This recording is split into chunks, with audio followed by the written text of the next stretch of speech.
For a lot of beginners, or even experienced musicians who've never really sat down and studied music theory, it can be very easy to get overwhelmed. Because you start Googling, you start watching YouTube videos, and it's like you're opening this giant black box that's endlessly filled with information and jargon and notes, and it's all just using A through G, and you're like, how is this even possible? It doesn't have to be that way. Before I go any further, I want you to put it in the comments what you think the most important concept is in music theory. The number one most essential, the most important thing you can learn, at least in terms of harmony and melody, is the major scale. You gotta know that major scale inside and out. If you really want to begin to understand the depths of music theory, I have 4 levels of learning the major scale. The first one is just the major scale itself, and then intervals, and then 2 different kinds of approaches to chords.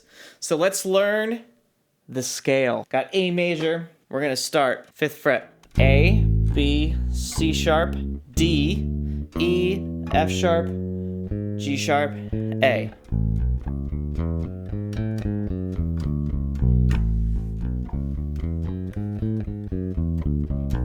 The reason I'm starting with this pattern for the bass anyway is because that's a movable shape. You can start anywhere on the A string or the E string and play that 1 octave up and down. There's G. There's F. Already very useful. So let's break down the scale itself. So from whatever note you're starting on, the first is a whole step. From A to B in this case is a whole step. Notice we're skipping a fret, whole step. Now, there's another way to play a whole step on a bass, and that's going over a string and back 2 frets. So we're starting on A, then we have whole step, whole step. Now we have our first half step, which we're just going up by 1 fret from C sharp to D, half step. Then we have whole step, then we have whole step, another whole step, and a half step. Just starting to memorize and get that pattern into your hands will help you in your playing. Just rip out scale patterns without much thought if you can understand those basic intervals. That's what we call just the space between notes is an interval. The smallest in our 12-tone Western European music foundation here is a half step. 1 fret to the next, then we have whole step. Basic intervals. The next way to think about the major scale, also pertaining to intervals, but this time we're going to think about each note of the scale and how it relates back to the root note, or the starting note. So here's our root note, A. Our first note is B. Well, I should say the next note in the scale is B. We already talked about that. That's a whole step. So we have A to B, a whole step, also known as a major second. Then the next note of the scale is C sharp. That's a major third. Then we have a perfect fourth up to the D. Then we have a perfect fifth. And this note in the middle that we're not using, the tritone, that would be a diminished fifth or an augmented fourth. But the other, for right now, we're just going to focus on the perfect fourth and the perfect fifth. Perfect fourth, perfect fifth, major sixth, major seventh, octave. I think one thing that frustrates a lot of beginners when they're first learning this music theory is that they don't understand how to apply any of it. And it all just seems kind of useless. Like, why do I need to know this? Why can't I just learn songs? What doesn't become clear until much, much later is just how much learning these nuts and bolts of music and how you can assemble things together. It takes a while to comprehend that. But once you get there, you realize how valuable these nuts and bolts are. So the next one, still based on that same scale, is going to be our triads. Now, what's a triad? A triad is basically a 3-note chord, the basic chord. And you build a triad off of each note of the major scale. So what that looks like is our first note is A. We're going to skip B, the next note in our triad, C sharp. We're going to skip D, so the next note in our triad is E. So we have A, C sharp, E. There's our A major triad. And you can build a chord like that from any root note of any key with any scale by playing the first note, skipping a note, second note, skip a note, then you get your third note of the chord. Root, third, and fifth. Where it gets a little confusing is when we go to the next scale degree. We're also going to have a root, third, and fifth, but this time it's based on the second note of the scale, skip a note, play that third of the chord, skip a note, play the fifth of the chord. In this case, we have B, D, F sharp. That's B minor. Next we have C sharp minor. Then we have D major, E major, F sharp minor, G sharp diminished, and then brings us back to A major. Every single key follows that pattern. The 1 chord is major, 2 chord is minor, 3 chord is minor, 4 chord is major, 5 chord is major, 6 chord is minor, 7 chord is diminished, 1 chord is major.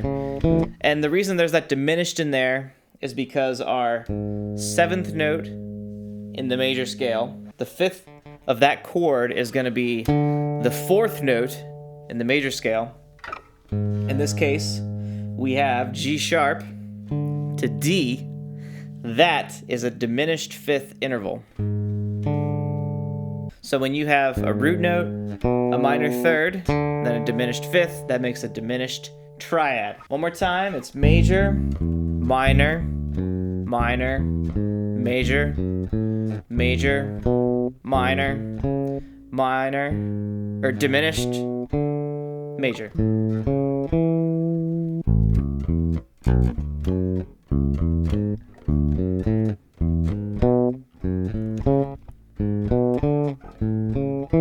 And then you're getting all those shapes into your fingers, into your vocabulary. And as you're playing songs, you can sort of think about, oh, I can use this arpeggio shape here for this lick, or I can use this scale pattern here for this lick. You'd be surprised how quickly it'll start coming out in your playing. The fourth and final way we're going to think about the major scale is to take our arpeggios and we're going to add a 7th on top. And this is going to involve learning a slightly different scale pattern. We're going to start on A, same spot. But when we get to here, we're going to slide up like that and play F sharp, G sharp, A, using 9, 11, and 12, just like that. Now we're going to start our triads off of each note of the scale using that pattern. So we have A, C sharp, E, but we're going to do one more, G sharp. That gives us A major 7. Next we have minor 7, B minor 7, B, D, F sharp, A. Next we have C sharp minor 7, C sharp, E, G sharp, B. Next we have D major 7, D, F sharp, A, C sharp. Then we have E dominant 7. When you're getting into 7th chords, you have major 7th. The other way you can think about it is that 7th note, the top note of the chord, is a half step below your octave. So here in this case, A to G sharp. An A dominant 7 or regular A7 would be a G natural. So you have A major 7.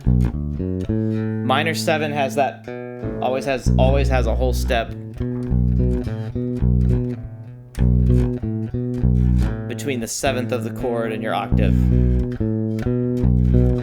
That's B minor 7. Then we have C sharp minor 7. Then we have D major 7. So we have the C sharp on top. Then we have E dominant. So we're going up to D, which is a whole step underneath our octave.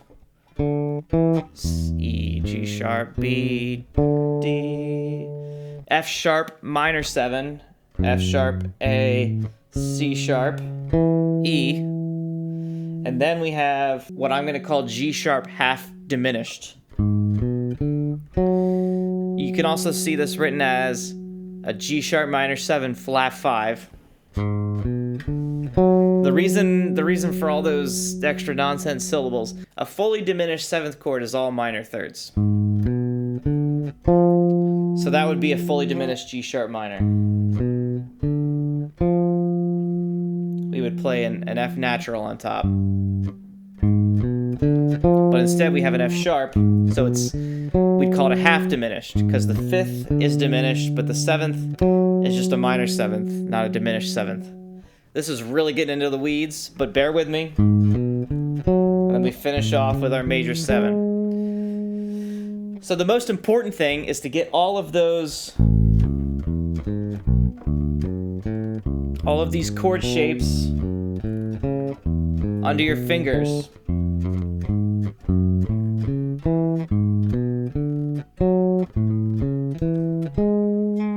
Right? Don't get too caught up in why they are the way they are.